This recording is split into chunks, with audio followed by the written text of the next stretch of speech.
Bill Lindley for Salute America, standing up for what America stands for and making truth the issue. I'm in a do better, be better, the best is yet to come mode right now. And I don't know, today, and I'm not suggesting this, I got up at 5 in the morning, went to bed early to bed, early to rise. Makes a man healthy, wealthy, and wise. Well, you know, there may be something to that. Anyway, I go out there and I listen to my music, and I've listened to some of my prior shows I forgot about. They just happen to be on my MP3. Somehow these MP3s, they go and they just pull everything. It seems like it's an MP3. So I've been skipping them. And there was one, God, I don't know, older show, 6-8 months ago. And I went through a whole thing on what's reasonable. You know, something you can apply every day to every life situation. You may not know it, but there is a legal definition of reasonable. And I'm going to make this one short. The one I did, I kind of went on and on and on and on. But anyway, what's reasonable is, first, you've got to be informed. You've got to know the totality of the circumstances. And one fact can make all the difference in the world. So you've got to be informed and somehow know you're informed, or your decision could be flawed.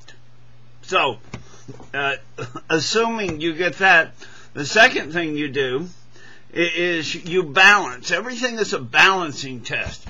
To determine what's reasonable, we balance the benefits and we balance the burdens. We'll take, let's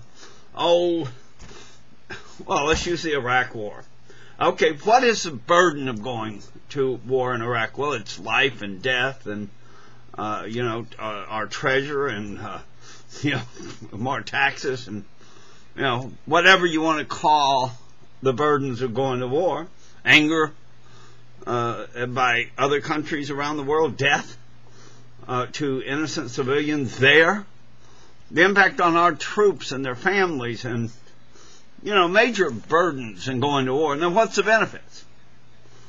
Well, if it is for security of this country, and that's a big if, then I think there's a certain payment that we have to make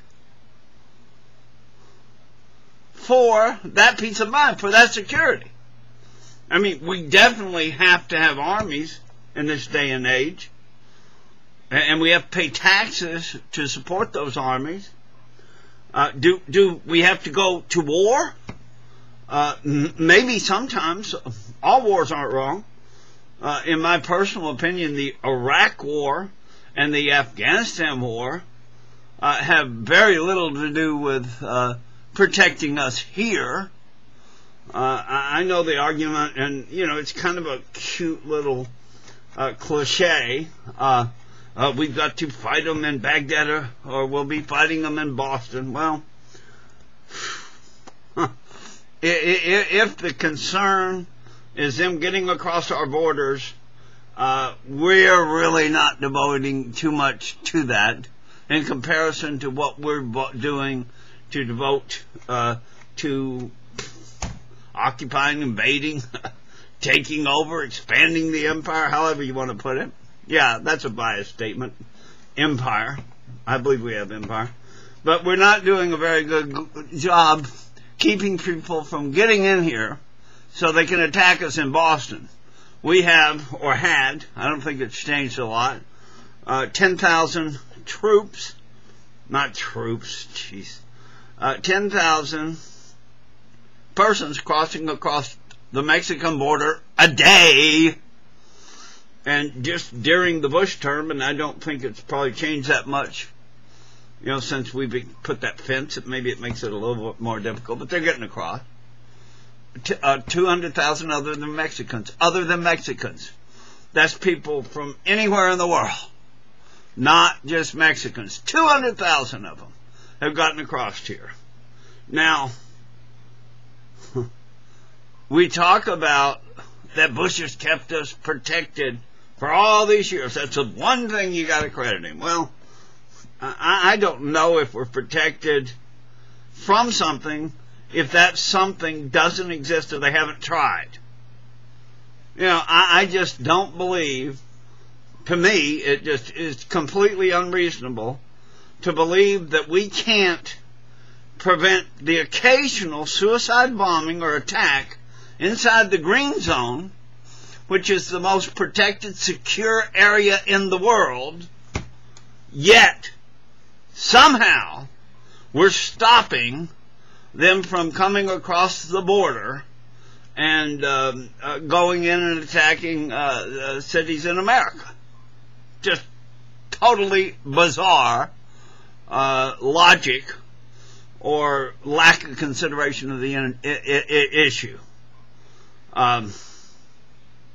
They haven't decided to. Okay, let's conclude with this reasonableness.